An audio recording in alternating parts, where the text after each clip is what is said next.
Delegate from Culpeper, Delegate Freitas. Thank you, Mr. Speaker. I rise for a point of personal privilege. Delegate has the floor.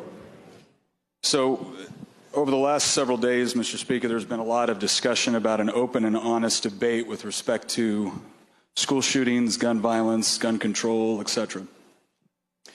And an open and honest debate, as I understand it, is one that would rely on data, facts, evidence, analysis, reason, logic, etc., etc. And I'm certainly willing to have that debate. I think if we were going to look seriously at school shootings and gun control, we would analyze things like, why do all mass shootings seem to take place in gun-free zones? Wouldn't it be reasonable to test whether or not the efficacy of gun-free zones have actually achieved what their intended intent is? We'd start to look at most of these shooters come from broken homes. What sort of government policies have actually encouraged broken homes? You can look at left-leaning think tanks like the Brookings Institute that will actually say that some of it can be attributed to various cultural changes that happened in the 60s, to include the abortion industry. You can look at more conservative-leaning organizations that will say that the welfare state contributed significantly to dismantling the family as families became more and more dependent upon the government than they were mothers and fathers in the home raising children. We could look at various status with those areas within the United States and around the world that have strict gun control measures and what their crime rates look like, whether it's Chicago, New York City, Washington, D.C., and others that have incredibly strict gun laws, and yet for some reason it hasn't seemed to stop the gun violence in those particular areas. We can look at the analysis out of 538, which is considered more of a left-of-center data analysis think tank, where you have several analysts now confirm through the data that they were looking at, not just in the United States, but in Canada, Great Britain, and Australia, that they were shocked that the data did not support what they thought gun control measures would actually achieve.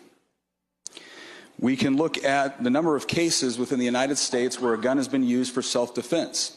Estimates range everywhere from 100,000 uses to close to 1 million uses within the United States. Now, some organizations and some reporters only want to report on the ones where a gun was used and it actually resulted in the death or maiming of the perpetrator. But if you look at the ones where the gun was used and the mere presence of the firearm actually dissuaded a criminal from committing an act of violence, an act of rape, an act of murder, the number shoots up, it skyrockets. So when people on this side talk about the importance of the Second Amendment, please understand it's not just some base philosophical conviction that we all have. It is rooted in the idea that while we may be a post-Enlightenment society, the vast majority of horrible atrocities that we've seen have happened in those post-Enlightenment societies. Has happened as a result of government systematically disarming citizens and claiming themselves to be the sole responsible party for their security, and then turning on those same citizens and punishing them.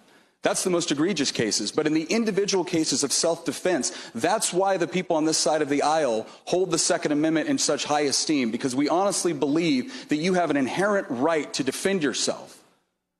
And your ability to defend yourself should not be excluded to your size. Firearms provide someone that is weaker and not as fast the ability to actually defend themselves from a stronger attacker.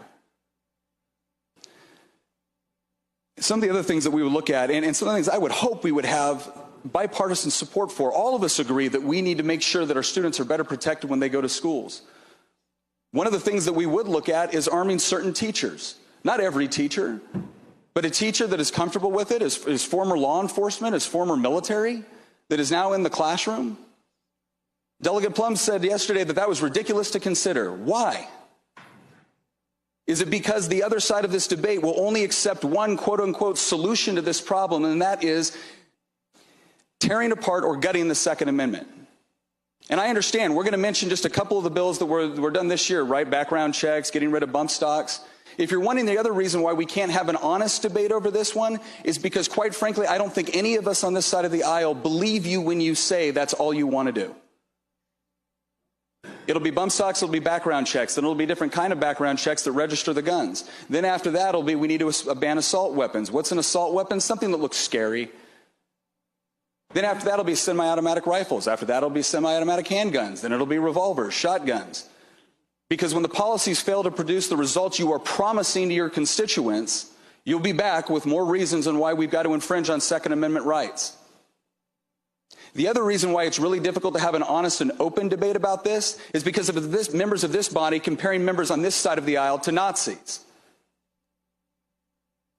Members on the other side of the aisle saying that when a 24-year-old teacher gets up and says that the whole debate is between the Second Amendment or her life, that's a false dilemma. And quite frankly, one of the ones that I found the most offensive, along with being compared to Nazis, was being compared to segregationists.